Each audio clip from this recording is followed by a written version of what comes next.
మన సమస్య లేదా ఎరెక్టైల్ డిస్ఫంక్షన్ కి ఉన్న ట్రీట్మెంట్ ఆప్షన్స్ జనరల్ గా ఉండేది ఒక 4 ట్రీట్మెంట్ ఆప్షన్స్ ఉంటాయండి.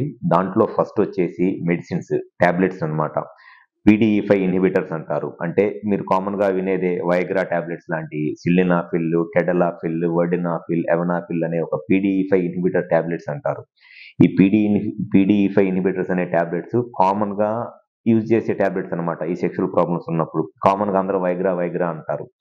ఇది ఆల్మోస్ట్ ఎట్లా అయిపోయిందనంటే పేషెంట్స్ అందరూ ఆల్మోస్ట్ వాళ్ళ సెక్షువల్ ప్రాబ్లం ఉందో లేదో కూడా తెలియకుండా సెక్షువల్ ప్రాబ్లం ఉందేమో అనుకుని కూడా ఈ టాబ్లెట్స్ ని ఏదో చాక్లెట్లు తిన్నట్టు అట్లా వేసుకుంటా వాళ్ళంతటా వాళ్ళు సెక్షువల్ ప్రాబ్లమ్స్ ని కొని తెచ్చుకుంటున్నారు చాలా మంది పేషెంట్స్.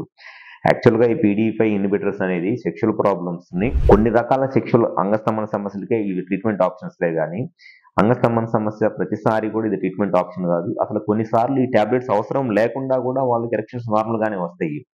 సో ఈ PDE5 ఇన్హిబిటర్స్ ఎవరిలో స్టార్ట్ చేయాలి అని అంటే